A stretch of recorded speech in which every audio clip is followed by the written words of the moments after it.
vezimbabwe hazvina kumira zvakanaka. Nhasi advocate Nelson Chamisa vangomukira vakavhundutsa vanhu ende vanhu vanga vachipopota vachijamuka pavangoona murume uyu anyora kuti Zimbabwe shall soon be the land of the free, happy, peaceful, proud and prosperous. #one people, #tose, #sonke.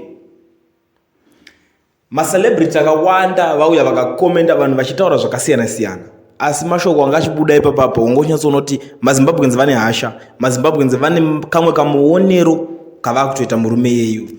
Panapa ndikusangana uyu akati ichokwadi kuti kutenda kwacho hakusi kwanyanya kushaya mabasa here mukuru wangu.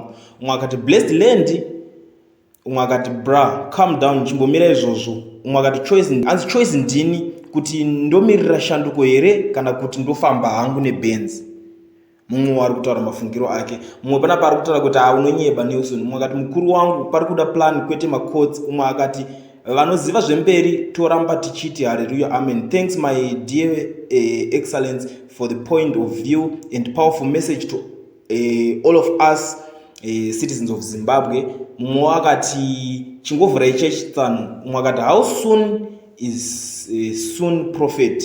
Umwe akati chimbomirai wangu neta muna matoro kuwanda itawo action mwo. Umwe akati ko kungonyarara ingatanga tokukanganwa plus kukuregerera wani zvino wakudzokorodza zvechitadzo chako chemanyepo. Umwe akati how Mr President, how is the question, how say. Umwe akati iwe hako unongotaura just to kill time hapana zvauchaita iwe. Umwe akati mukomana nedza ndokumbirawo kuti umbotinyara. Umwe akati zvivindi munozvohodha kupiko comrade ndakutyai musade kutipa mastress takazvinyararira nenhamo dzedu dzatajaira. Indeed MP anoitwa Takudzwa Ngadziore anyora kuti one day is the day a new great Zimbabwe shall be realized with one people and one vision we should fight on. Ndo zvari kutaura. Umwe akati he is a silent killer, watch the space. Umwe akati wapera hauna nyaya umwe wangu. Umwe akati woidzi chimbomirai mukoma wangu kuti nyebera. When is soon advocate. Umwe akati that sounds good Mr President, but big question is how and when. Umwe akati when is your very soon mukomana. Since 2018 it has been very soon, stop it man. Umwe akati 4 years soon this guy angambomira. Umwe akati tichina rwendo nemi. Umwe akati can you please stop it shamwari taneta nekukutemba yesu. Umwe akati panoda plan apa kwete macourts. Mumwe wakabuda akati isi takutongosapota zanu because iwo wacho hauna plan. Umwe akati unotoona rimwe richiti president wani wenyika ipi kapenzi kadofo kemunhu. Mumwe wakati Mr President hatina kwatinosvika kana mukaita zvenyu mega, chingobatanai nevamwe zvonakira tose. Ameno mumwe wari kuona maonero ake. Umwe akati new president weZimbabwe pari zvino haasati abarwa, ndo zvekutaurawo mumwe. Umwe akati wish you the best Mr President.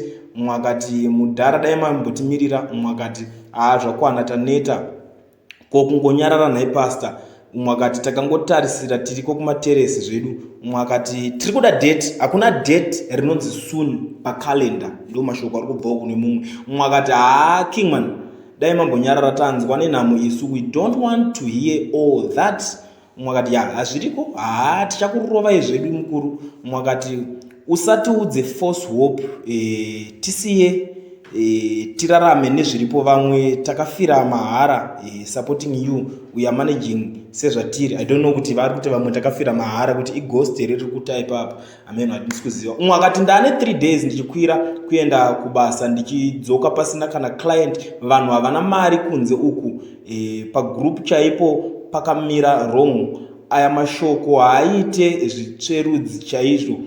Zvakafanana nekuti ndoti veduwe ndafa nenzara wongoti God is in it, instead yekundibatsira nechikafu ndodya ndoguta wondirongera kuti ndochitsvaga sei ndega fishi dzacho. In fact dzokerai kwamanga muri musiyane nesu. Ndo mumwe zvakutaura zvinonzi I love you Mr President nomumwe, but you have been preaching this news for years and nothing to show. Which year did you see the video of the young boy who cut himself and removed all his intestines out, that boy was waiting for a better Zimbabwe, but our country has forgotten about the dangers of our economy. Can we change the strategy and look for something better? Because this message isn't helping us.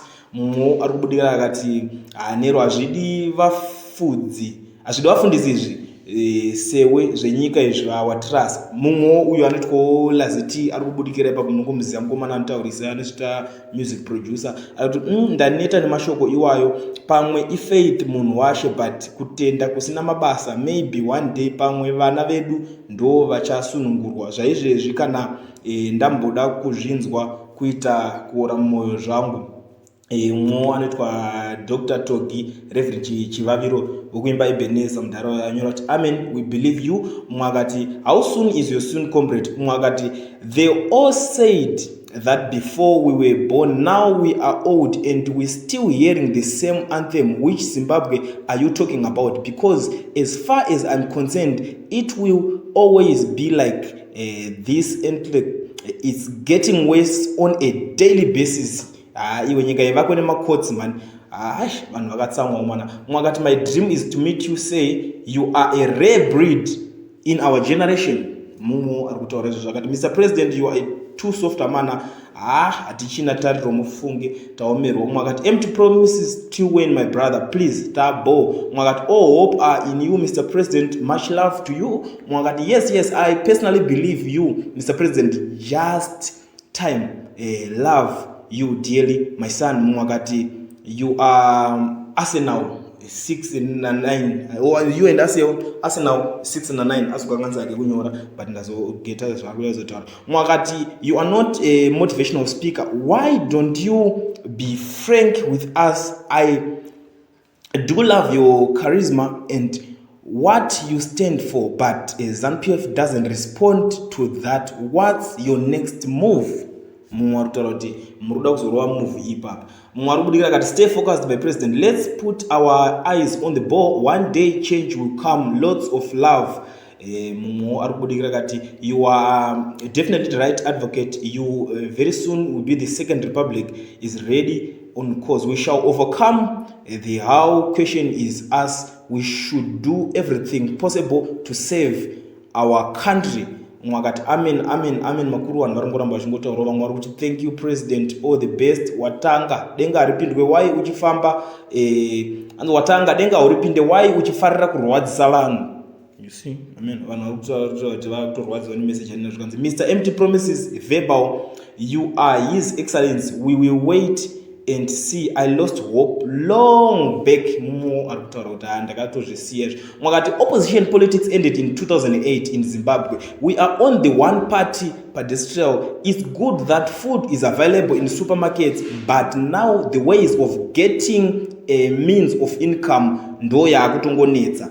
Ndo mashoko arikubvawo kune mumwe akati he's an individual person, one encourage to do some things zvatisingagone. Vamwe vari pano, so don't waste your time asking for a plan kubva kune mumwe murume. Iwewe ita kana une plan timboshandisawo yako. Ndo mashoko ari kubvawo kune mumwe ari kuti behold the new. Yeah, it's our hope kuti zvichaita.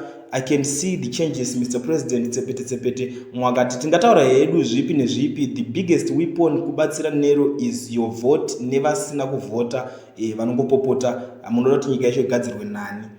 Ndo mwautaura zvikanzi sorry Mr. Chamisa, SADC haikwanise kugadzirisa zvinhu zvisina hondo mukati. Dai pasina hondo, dai yakamhanya nemasoja kuzorandutsira. Manje iyo SADC itori imbwa zvayo isina mazino, haifarire peace titende. You see, ndo messages ari kubva kune vanhu vakawanda vari kukomenda vachitaura. Ndatotadza kana kumaverenga because ese ari kusvika kuma 3000 something. Ndikada kuzotarisa futi kuTwitter and ese angona kusvika kuma 10,000 macomments ese aunzwa kuma social platforms ese andasangana nawo advocate Nelson Chamisa. Vanhu havasi kuratidza kufarira message yataurwa iyi. Vamwe vari kufarira but vanhu vari kuti zvichaitika rini, hope hatisina. Vamwe vari kutoti tatatozvikanganwa, makutotirwadzisa, makutotidzimbira futi. nezvinhu izvo zvipanzi makutifungidza zvinhu zvakaitika kumashure. Ameno muri Zimbabwe muri kuionawo sei nyaya iri panapa iya